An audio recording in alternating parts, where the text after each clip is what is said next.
எப்படி தமிழகத்தினுடைய அரசியல் இன்னைக்கு 4 கால்களை நம்பி இருக்கு.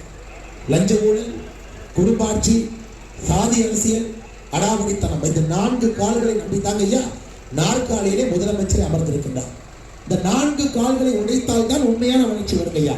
குடும்ப அரசியல் உடைக்கும், லஞ்ச லாபத்தை உடைக்கணும், ஜாதி அரசியல் உடைக்கும், அரசியலே அடாவடித்தனத்தை உடைக்கணும். 4 உடைத்தால் மட்டும்தான் ரியல் கவர்மெண்ட், உண்மையான அரசாட்சியை தமிழக மக்கள் பார்க்கலாம். எனக்கு உண்மையான அரசாட்சி நடக்கலைங்க. யாரோ ஒரு குடும்பம் நன்றாக இருக்க வேண்டும் என்பதற்காக இங்கே அரசியல் நடக்கிறது. ஒரு குடும்பம் நன்றாக இருக்க வேண்டும் என்பதற்காக அரசாட்சி நடக்கிறது.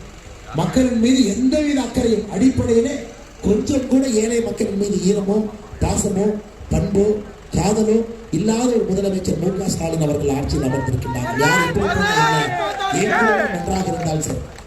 என்னைக்கு உங்களுடைய எம்எல்ஏ ஐயா தமிழ்நாட்டில் செந்தில் பாலாஜி அவர்களுக்கு போட்டியாக ஒரு அரசியல்வாதி இருக்க முடியும் என்றால் உங்கள் எம்எல்ஏ செல்வ பெருந்தகை. போட்டியாக இருவருக்கு தான் போட்டி. எத்தனை கட்சி மாறலாம்? அது அரசியல்ல கொள்கை கோட்பாடு. அதாவது ஒரு கட்சிக்கே விசுவாசமா இல்லைன்னா மக்களுக்கு எப்படி விசுவாசமா இருப்பான்? இந்த எம்எல்ஏ செல்வ பெருந்தகை பாருங்கய்யா. அரசியல் பயணம் ஆரம்பித்தது புரட்சி பாரதம் முதல் கட்சி, 2வது கட்சி புதிய தமிழகம் 2வது கட்சி, 3வது கட்சி விடுதலை சிறுத்தைகள், 4வது கட்சி பகுஜன் சமாஜ் கட்சி. பகுஜன் சமாஜ் கட்சியிலிருந்து கட்சி விரோத நடவடிக்கையாக நீக்கப்பட்ட பிறகு 5வது கட்சியாக திமுக போய் சேர பார்த்தாரு. திமுகவிலே சேர விடவில்லை என்பதற்காக காங்கிரஸ் சேர்ந்தார். பாருங்க, இது உங்க எம்எல்ஏ லட்சம். இன்னைக்கு திமுக கார ஸ்டாலின் ஐயாவை புகழ்றாங்களோ இல்லையோ, செல்வ பெருந்தகையினுடைய புகழ்ச்சி தான் 23ஆம் புலிகேசிக்கு சமமாக இருக்கு. அந்த அளவுக்கு முதலமைச்சரை 24 மணி நேரம் புகழ்வது மட்டுமே தன்னுடைய வேலை என்பதை நினைத்துக் கொண்டு ஸ்ரீபெரும்புதூர் மக்களுக்கு சேவை செய்வது தன்னுடைய வேலை இல்லை என்பதில் உங்களுடைய எம்எல்ஏ தெளிவா இருக்கிறார். இது எம்எல்ஏ நம்ம கிடைத்திருக்கக்கூடிய எம்எல்ஏ ஒரு பக்கமே. அடுத்து எம்பியை பத்தி பேசவே வேண்டும். டி.ஆர். பாலு அவர்கள் 2 முறை இங்க போட்டிடுறாங்க. யாராச்சும் கேட்டிருக்கீங்களா அவர்கிட்ட? ஏன் சொந்த ஊர் தஞ்சாவூரில் போட்டிடவில்லை? யாராச்சும் கேட்டிருக்கீங்களா? ஐயா, தஞ்சாவூரை முடித்துவிட்டு இங்கே வருகின்றேன்.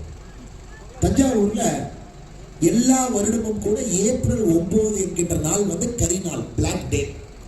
குறிப்பாக மன்னார்குடி பக்கத்துல வடசேரிங்கிற ஊருக்கு போனீங்கன்னா ஏப்ரல் 9 அப்படிங்கிற நாளை பிளாக் டே, கரி நாளாக கொண்டாடுவாங்க.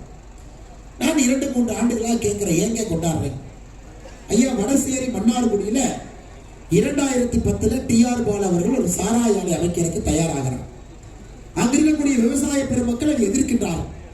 உடனே விவசாய பெருமக்களை அழைத்து நம்முடைய தாசில்தார் கூட்டம் போடுறார். கூட்டம் எங்கேயே போடணும்? தாசில்தார் அலுவலகத்துல கூட்டம் போடலாம், அல்லது விவசாயிகள் நிலத்துல கூட்டத்தை போடலாம். யாராச்சும் சாராய ஆலைக்குள்ள விவசாய கூட்டத்தை போட்டு பார்த்துருக்கீங்களா? தாசில்தார் அவர்கள் யாரெல்லாம் டி.ஆர். பாலு அவர்கள் சாராய ஆலை கிங்ஸ் கெமிக்கல் கட்டக்கூடாது என்று சண்டை போடுகின்றார்களோ அவர்களை அதே நிறுவனத்திற்கு அழைத்து கூட்டம் போடுறாங்க. செய்திகளை உடனுக்குடன் தெரிந்து கொள்ள உடனே சப்ஸ்கிரைப் பண்ணுங்க.